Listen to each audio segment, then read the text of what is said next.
The Blitz, high school football from the field to your screen. Sponsored by Mocse Credit Union and KW Recovery Lab.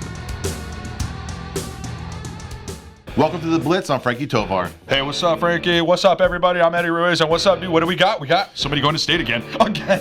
Which is crazy to think about, man. 2 teams going to state. I know you're a little shocked, but it's Hilmar, dude. Shocked and speechless. Hilmar High. Let's not get ahead of ourselves too much, though. I know, but they're going to state, though. The CIF, Division 6 AA Northern Regional between Hilmar High and East Nicolaus. It took place in Atwater on Friday, and Hilmar came out victorious, 48-14. Another huge margin of victory for the Yellowjackets in the postseason. And now they're champions, looking to become champions again. The triple champ, the champ, as we would say, if they can win next week against Strathmore, which is a revenge game. But we'll talk more about that later on in the episode. Exactly. Because right now we got to focus on the Yellowjackets versus the Trojans and exactly how Hilmar took down East Nicolaus. They took them down pretty convincingly, man. Also, they took advantage of the turnovers. There was a bunch of them in the first half. Oh, yeah. At the end of the day, Hilmar came out ready and prepared, I think, as far as this game is concerned, because next week we'll talk a little bit more about that. Yeah, and again, like their usual MO, they did most of their damage on the ground.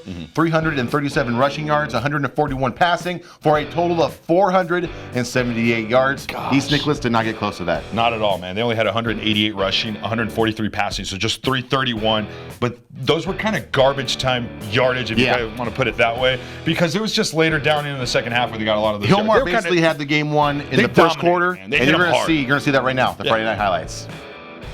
First play of the game, the Trojans on their 20-yard line, and it's a fumble. David Moreno recovers, and this is going to lead to the fastest score I think I've ever seen. Trevor Crowley dumps it off to Justin Renfro for a 15-yard touchdown, only 11 seconds into the game, and Hilmar's up 7-0. So East Nicolaus is now going to try to redeem themselves and do something. There's Gavin McAuliffe, the quarterback, who did a lot of work all night. Not enough, though, but that's 18 yards. And then 2 plays later, Brennan Mason, dude, laying the pipe, and I love it. It's a fumble, but they get it right back. Does JT Stinson for East Nicolaus. So they try to go again, and this time, Mason, payback, he's got it, though. He's a stud, he's a savage. We know what's up. Brendan, what up, brother? And then check this out. They score right away. It only takes 6 plays to be exact. Actually, it's 5. And then number 4, it's not Colt Cozine. It's Isaac Sharp. He confused me at first, too, but he's got 20 yards on that pickup. By the way, he also went for 100 for the game. No big deal. And then 2 plays later, it's going to be Brian Milan. They do a little bit of a reverse. 32-yard touchdown, 14-0 with 8:50 left in the first. They're smashing already. And another drive from the 20, and can you believe it? The Trojans turn over the ball again.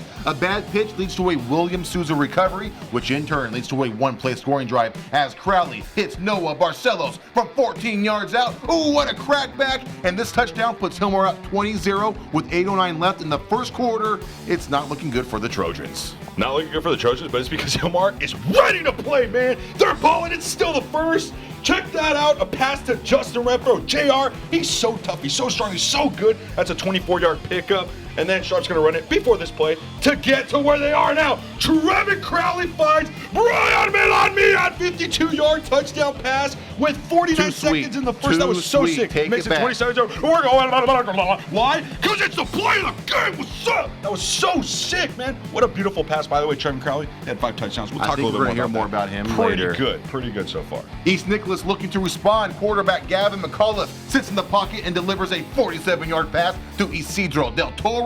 And it looks like the Trojans are in business on the 9-yard line, but tragedy strikes with another fumble and another recovery from Brennan Mason. Sick. This defense is getting things done, and on offense, Renfro is getting things done with a 26-yard pickup on the far side of the field. That guy runs hard, and that might be an understatement. Then it's Sharp.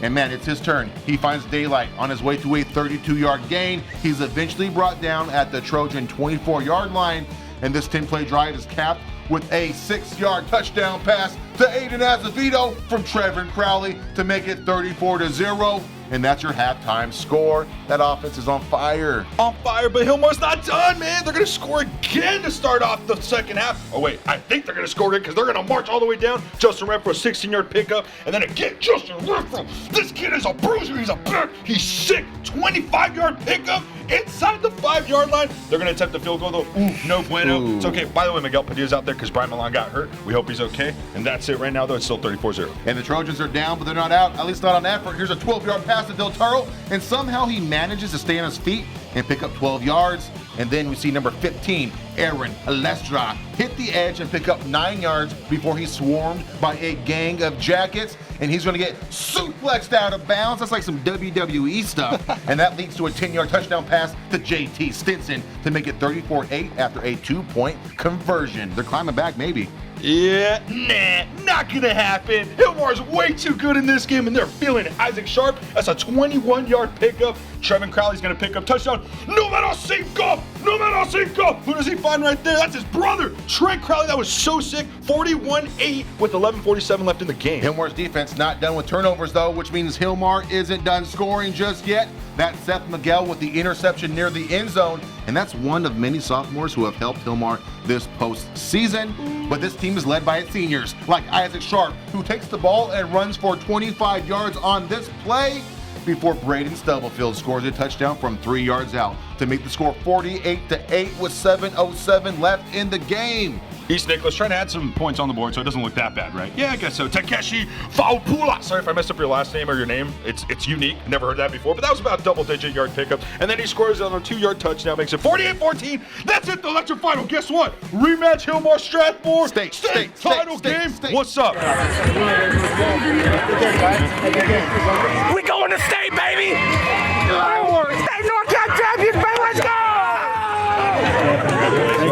Head coach Frank Marcus. No, Eddie, if my math was correct, that's the 21st Friday Night Highlights we've done this season, and we're still not done yet. So, guys, I can't wait till next week. But before we talk about that, let's recognize our sponsors, Mocse Credit Union and KW Recovery Lab. All right, Eddie, M-O-C-S-E. What does that spell? Mocse. Oh, yeah, Mocse? Yeah. Like what? Mocse what? Like Mocse Credit Union, which is one of our sponsors. So if you're looking for any sort of loan, home loan, auto loan, toy loan, look no further. Check out Mocse Credit Union on gear and let them know that the Blitz sent you. All right, Frankie, so I know that there's only one spot like this in the entire town of Turlock. So where do I go if I want to recover? You gotta go to KW Recovery Lab because they're the place to go for injury prevention to stay ahead of the game. They have cryotherapy, they have ice baths, they have Normatec Recovery Lounge area, and they're even going to be adding new features soon, so keep an eye out for that. Players, get one session, get the second one half off, so recover as hard as you train with KW Recovery Lab.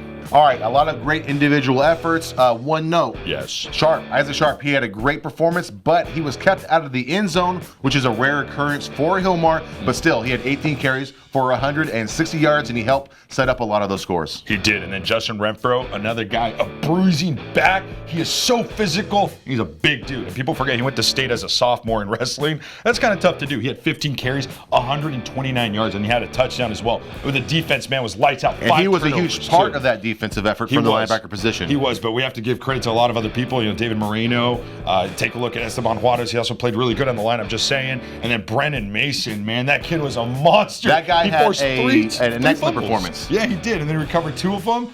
It was just a great game, and then the defense, I mean, they just came out. William Souza got hurt, though. That's a big hit on them. We hope he's okay. We hope he's better. That entire defense just came out ready to play, and I know they're going to be ready for Strathmore. I'm just saying, Strathmore's going to be a different monster. And on offense, there was one captain of this ship, Trevin Crowley. He played lights out, 11 for 21, 141 yards, and 5 touchdowns. That's right, it's 5 touchdowns. Long, dude. So there's no surprise about this one. He's our KW Recovery Lab Impact Player of the Game. Just studied a lot and then practiced hard. You know, we're going to take this team lightly. You know, 13-0. They also won 4 section titles in a row, so, you know, that's something big. The 5 touchdowns I had today, 6. If without them, I probably wouldn't have thrown those 5 touchdowns, 6. So I really thank them a lot. Then also the coaching staff and the community, you know, they've always been with us from day one. And it's, you know, it's just a great feeling. And also my receivers, Aiden, Isaac, Justin, JR, you know, and then Noah, you know, they all did great. I think it'd be great to take home a state title for the first time in Hilmar history. And as you know, volleyball did good. Shout out to them. But you know, kind of revenge for last year against Strathmore. Coach Marcus, you know, last year, you know, that was our goal, just Strathmore, and also he also told us take every game, just one game at a time, and play that one game and focus on that one game. And so Coach Santos and all of our other coaches. And I'm gonna give a shout out to Coach McCowan. You know, he's been hard on me, and also, you know, made me the QB I am today. And I couldn't thank him. And also Pinelli Pastelink, he made me who I am today too. So I thank both of them.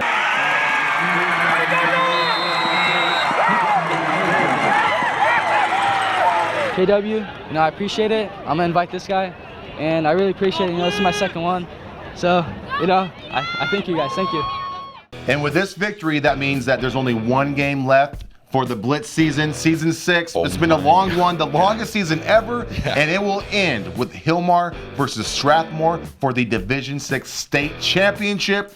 This is a rematch with revenge on Hilmar's mind. Hilmar 12-2, Strathmore 13-1, and they're the defending state champs. That's true. Strathmore, by the way, they were 16-0 last year, okay? They beat Hilmar in a 53-52 double overtime game that lasted over 4 hours. They gave me one of the most stressful deadlines I've ever had in my life as far as anything's concerned. I mean, that game was maniacal. Now, how do they approach this game? It's going to be very simple. You don't look at it necessarily as revenge. It's redemption. That's exactly what head coach Frank Marcus said. And I'll tell you what, some of those kids on the sidelines and whatnot, they were mentioning it already. I'm just saying, they are going to be ready. I know Strathmore's going to be ready. How much more prepared will Hilmar be? We're going to see Saturday. This really is like a storybook ending, a potential storybook ending. We'll see if Hilmar can get things done and take home their first state championship in school history. So great. And catapult Frank Marquez into the echelons of Hilmar head coaching. And man, cement these players, all the players, sophomores, juniors, and seniors